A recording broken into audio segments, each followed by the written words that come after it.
All right, now for the main event of it all. Okay, we're talking about Masvidal and Usman. We're talking about super necessary, 3-piece in a soda. You know, that's what we're talking about versus who? Who? So that was an anticipated fight. I was looking forward to it. Not just because, and fun fact, when I was training before Masvidal went to work at ATT, he was at my gym. He was training with me. He's the reason why I went to the gym that he used to be a member of, because I met him at a boxing gym down in South Florida. And I was doing mostly boxing. You know, I was all into that. And this was way back in the day. I'm talking about, I want to say early 2000s, like 2003 when I first met him. And he was, you know, teaching some grappling class over there. And I was like, you know, let me see this grappling thing. You know, I've watched some of these UFCs. You know, back then the UFCs were like, you know, 3 times a year. You know, that was before even the Ultimate Fighter even happened, I believe. You know, or it was just about to start happening, the very first season with Forrest Griffin and, you know, Stephan Bonner and Diego Sanchez and all these guys. So he was there. You know, they had wrestling mats in the boxing gym. They just rolled it out. But this was like legit boxing, like, you know, pro fighters were there, all that. So it was great. You know, I was getting my stuff in. And, you know, he was there. You know, George was just the one. I didn't know who he was. You know, I know he was doing also the Kimbo. He did the Kimbo Slice fights around that time. But he was at the same time a pro MMA fighter. He just started making his pro MMA debut just recently. He was very young. And he was teaching leg locks. That was the first thing to learn in grappling, you know, submission wrestling was he was teaching a heel hook, you know, or not heel. Yeah, it was a heel hook. I believe it was, or an ankle lock. It was something. I can't remember. Yeah, it was an ankle lock. So I thought it was so funny. And then he went to the heel hooks too. So it's like, you know, you don't know any better. You know, you're just starting off. You're mostly into the boxing scene. You know, I'm there hitting the bags, and I decided to stay a little longer for that last session where he was doing that grappling. You know, it's like a late night class. It was just me and some other kid that he brought. So obviously the kid knew more than me, and he just, you know, when he said go live, I was like, what do you mean go live? I don't know what the hell I'm doing. So, you know, it was one of those things that jiu-jitsu does to you, or anything, where it kind of humbles you in the sense that, you know, a little ass kid can whoop your ass when you don't even know jack shit of what you're doing. So that was a fun fact. After that, I was like, I'm gonna learn how to do this so I don't get my butt kicked by a kid with a ponytail, you know. So because of George, I signed up to MMA at the MMA gym that he was training at. Which had, you know, the Avalon brothers that own it, you know, and it's all great. And there's still a great school that have quality fighters.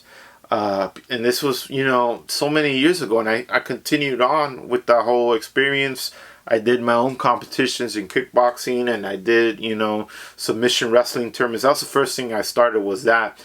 But, you know, the fact that was my transition, was meeting this person, this individual, to increase my passion for MMA, you know. And there wasn't that many schools back then. You know, ATT was a thing. They were around at that time as well. They had a school also within my area, but I wanted to go to his. That's what was also the kicker. I want to know from the dude that taught this little kid to whoop my ass. You know, so I cannot get my ass whooped by little kids. So it's those growing pains where you really have that self-discovery, and that's what I enjoyed more about the sport, was that. But enough about that nonsense. Let's go into this fight between Usman and Jorge Masvidal. Obviously, he's a Miami native, And one of the important things about being a judge is I already said a little back history on him. I kind of gave a hint too that I am a Florida judge for MMA. I have a history with other fighters. So obviously if I trained with a lot of fighters, I competed, I built a rapport with them. Usually that's very frowned upon. That's why I don't train in a lot of gyms. I bounce around or stuff like that nowadays to keep that maintenance work in me. But no matter what, even if you're my friend and you're in that cage or in the ring fighting, I'm gonna be super subjective, or objective. I don't care what you're doing. All right, it's gonna be objective, very unbiased. If you get your butt kicked, you got your butt kicked, and I'm still gonna score you, the other fighter, over you. My character is not gonna be in that sense. I'm gonna keep it as professional as possible, and then I'll be like, "Yo, you didn't do so good,"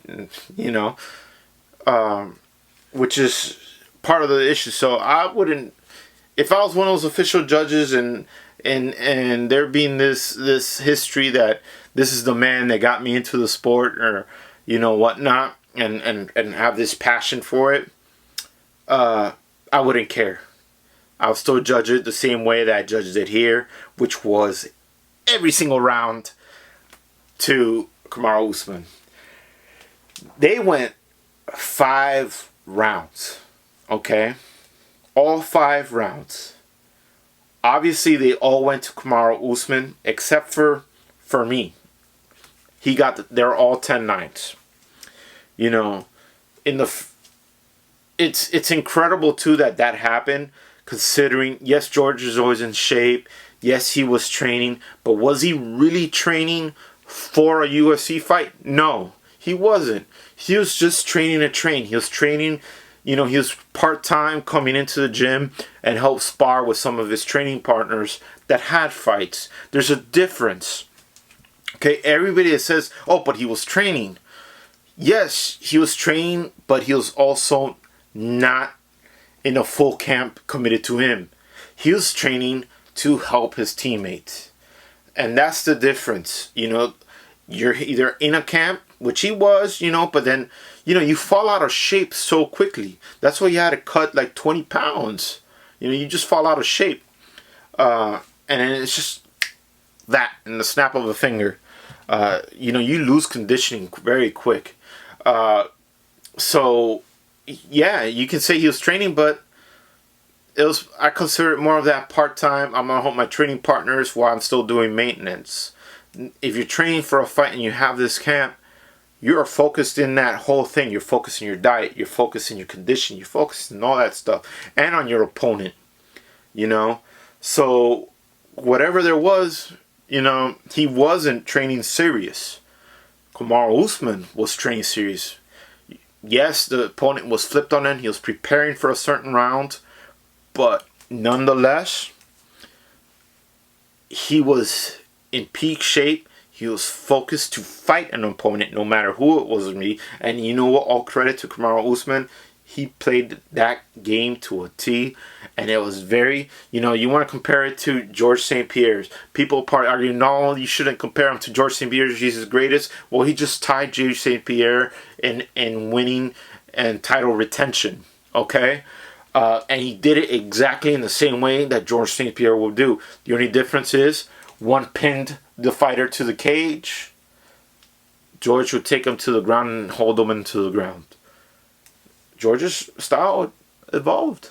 And so did, to wrestling. He went from a striker to a strong wrestler, jiu-jitsu guy, all that. But he wrestled out people, And we have Usman, who's a great wrestler, But where I'm going to give credit is George, 6 days notice, huge weight cut, and he performed really well.